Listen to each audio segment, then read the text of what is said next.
이번 시간에는 개인 택시 번호판 가격, 소위 말해서 넘버 값이 비싼 지역에 대해서 한번 알아보도록 하겠습니다. 개인 택시 번호판, 소위 말해서 넘버 값이 비싼 지역은 왜 이렇게 비싼 구조가 형성이 되는지 아마 이렇게 궁금증을 가지실 수가 있으실 것 같습니다.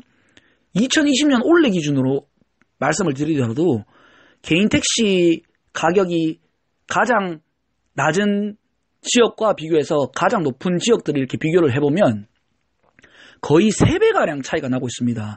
2배를 넘어서 거의 3배가량 가격 차이가 이렇게 발생을 하고 있는데요. 이러한 지역은 왜 비싸게 이렇게 가격이 형성되는지 궁금해하시거나 의문점을 가질 수가 있다고 생각이 됩니다.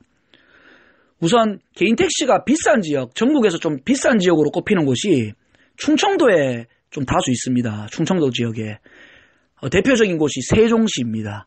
그리고 천안시, 그리고 아산시, 이런 곳들이 개인 택시 가격이 상대적으로 타 지역에 비해서는 상대적으로 비싸게 형성이 되어 있습니다. 이 지역들을 보시면 아마 아실 수가 있는 것이 인구가 계속 늘어나고 있습니다. 지방 지역임에도 불구하고 인구가 계속 이렇게 늘어나고 있습니다. 지금 전국의 대도시를 보더라도 서울 경기권을 제외하고 지방 지역의 경우에는 인구가 늘어나고 있는 지역은 별로 없습니다. 오히려 인구가 빠르게 감소하고 있는 지역들이 많이 있습니다. 뭐 부산이나 대구의 인구를 보더라도 대도시죠. 한때 대구 같은 경우는 한때 인천보다 인구가 더 많았거든요. 3대 도시로 불리던 시절도 있었죠, 대구가. 하지만 최근에 보면 최근 5년 동안 보면 거의 1년에 인구가 10,000명씩 빠지고 있습니다. 거의 약 대략적으로 말씀드리면 한 인구가 10,000명 정도씩 이렇게 빠지고 있거든요. 그리고 부산도 과거 인구가 가장 많았던 시기에 비해서는 인구가 상대적으로 많이 줄었습니다. 부산은 아직도 하지만 여전히 국내에서 서울 다음으로 인구가 많은 도시죠. 이런 도시에 비교해서 아까 제가 앞에 말씀드린 것처럼 천안시나 아산시, 세종시 이런 지역들은 인구가 계속해서 늘고 있습니다. 서울과 경기도 지역이 아닌데도 불구하고 인구가 계속해서 이렇게 늘어나고 있는 구조입니다. 그리고 여기서 또 주의점은 타 지방자치단체, 지방에 있는 타 지방자치단체보다 그 젊은 인구들이 또 많다는 특징을 가지고 있습니다. 아무래도 나이가 있으신 어르신보다는 젊은 분들이 택시들을 많이 타는 구조가 되어 있거든요.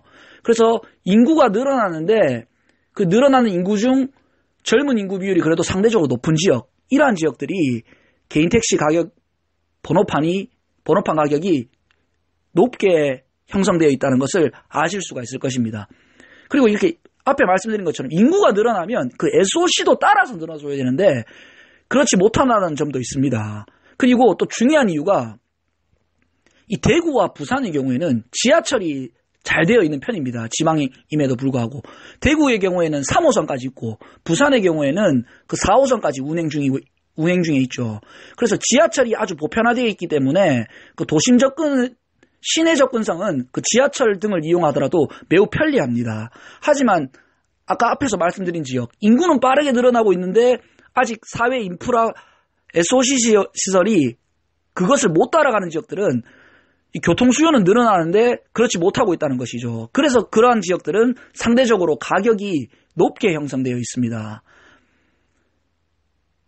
그 정리를 하자면 인구가 빠르게 늘어나는데 젊은 인구가 늘어나고 있는 지역, 그러한 지역들이 SOC는 그에 못 따라가고 있기 때문에 개인 택시 가격이 높은 지역들은 번호판 가격이나 넘버 값이 높게 형성이 되어 있다는 것을 정리하시면 될 것 같습니다. 참고용 자료로만 들어주시고 좋아요와 구독, 알림 버튼 눌러주시면 감사하겠습니다. 고맙습니다.